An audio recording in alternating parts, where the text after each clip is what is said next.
are lately in the news right now.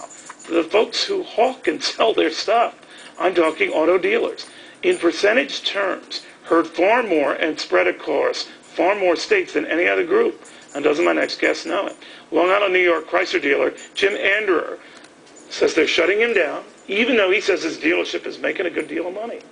Then they shouldn't be shutting you down, Jim. Well, not in my opinion. Well, how did they, always good to have Jim.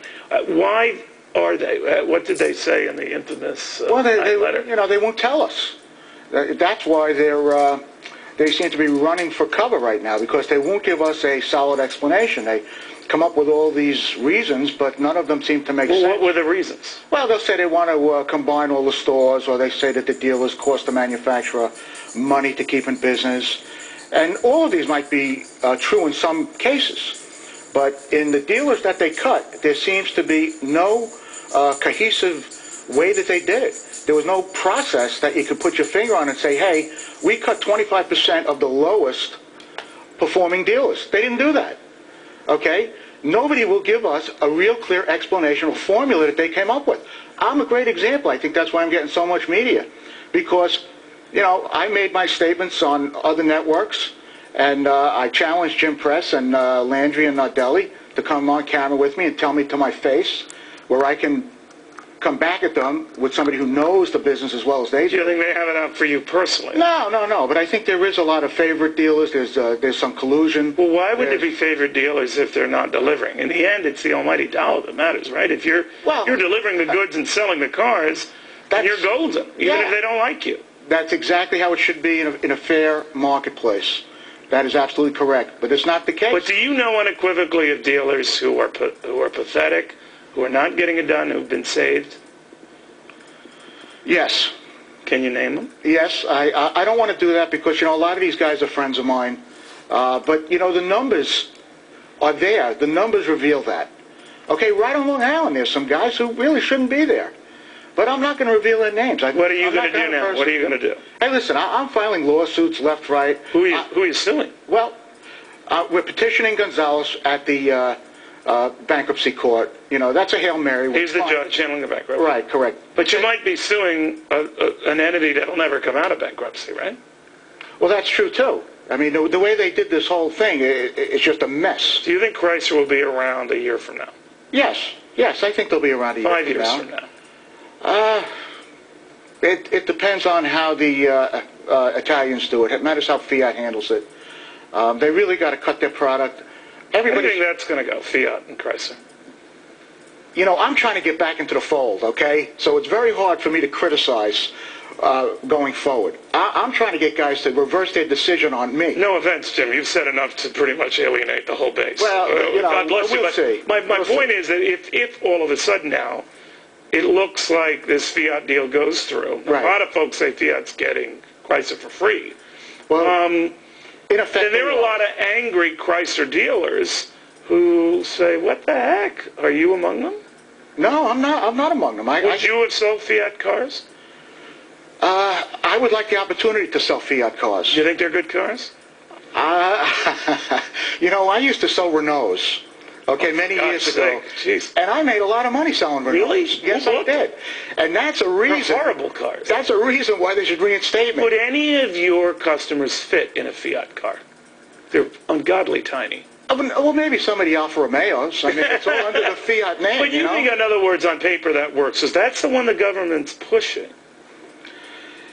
Look, I don't know. You're going into an area where, you know, I came in here to really say how angry, to use a really nice term, I am at the executives at Chrysler. All right, that's why I came on the show. You know, these guys... I'm glad to have you. I'm not trying to put you in a bind, but you seem to speak your mind pretty well. You don't need help. But I'm asking you, though, is whether your dealership's going to be shut down, whether you like it or not. Would you... Well, I don't... Wait a second. I don't just... I know you protest. I know. Okay, I just don't... I don't accept that. Okay, God bless you. Then let me ask you, if it happens that way, though, right? Would you entertain selling imports? Well, the car business doesn't work like that. I know that, but would you, hey, look, I have a very successful dealership here. Toyota would look at you and... No, they're not going to look at me. They have a point there. They have a very successful dealer. So if this doesn't work for you, you're done. No, I'm done. You got to understand something. I put my life on the line, me and my partner, 22 years ago. We went after the American dream. We made it. We accomplished it. We achieved it. And this, when we got that FedEx envelope, okay, that was like the death sentence for the American dream, as far as I'm concerned. Because this happened to me. This could happen to anybody. This could happen to the guy who has the drugstore or the guy who has the body shop or the restaurant. I mean, this is insanity. The government is stealing my business, all right? And they're telling me there's nothing I can do about it. Well, I cannot accept that as a patriotic American.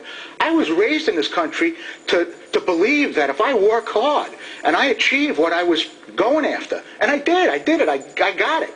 And now all of a sudden, because, you know, we have a president who pushes Chrysler into bankruptcy and puts all of these UAW workers out, didn't have to, maybe some of them had to go out, but not all of them, okay, and puts these dealers into this position. Now listen, Obama, all right, I don't think had any idea of the consequences of this. All right, he just said, you know, let's go into bankruptcy. He says that he doesn't want to be in the car business. Times necessitated him. Then why did he push Chrysler into bankruptcy? I'd like to know that answer.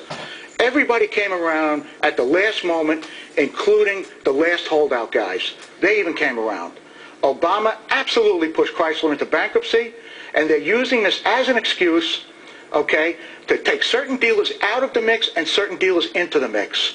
And probably Obama, because I don't think he's a bad guy, he thought that these guys, these executives, are going to use common sense, common business sense, where you probably want 25% less dealers, you cut the lower 25%.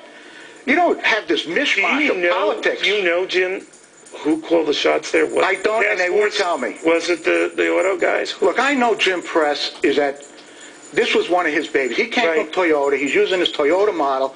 But guess what, Jim Press? These are not Toyotas. Okay?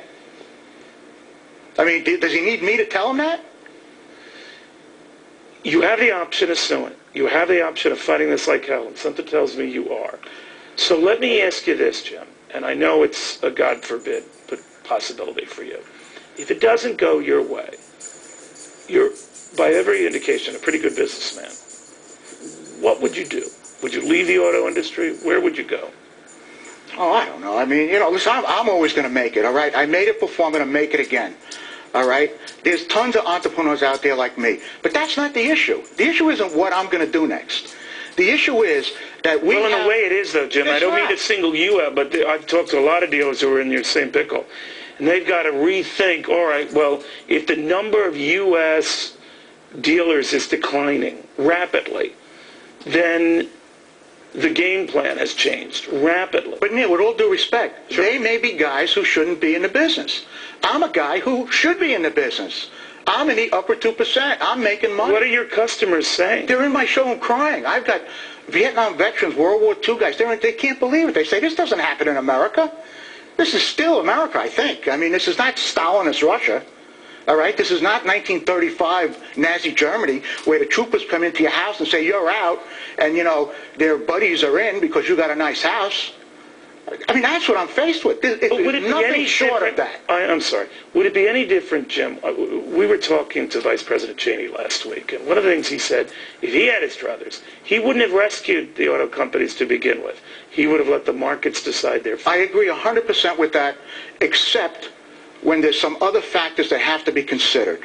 And that is, you have all these vendors, you have the UAW workers. All right, really, it was too much, too late. Not too little, too late. Too much, too late. All right, this should have been addressed years ago. And it's very tough to blame this guy and blame that guy. Sure, you can put some blame on the union that they got a little greedy, and you can put a lot of blame on the executives, all right? Because a lot of these guys at the top are incompetent. There's no question about it. I mean, an example of that is, and I hate to keep harping on Jim Press, but, you know, when I put him to the wall, the very next day he goes on Maria Bartiromo show, okay? To kind of rebuke me in a vague way. And Maria asked him, what was your selection process in reducing your dealers? Well, he said, in that particular case, referring to me, all right, there had to be consolidation of the Jeep and Chrysler Dodge dealers. So we decided to make that decision. All right. So then Maria said, you know, is that nationwide? He said, yes. It's not nationwide. There's still 45 standalone Jeep dealers nationwide. You want to know what that tells me, Neil? The guy either doesn't know what he's talking about or he lied. Now, I don't think the guy is evil, We're going to watch but the guy doesn't know. All right.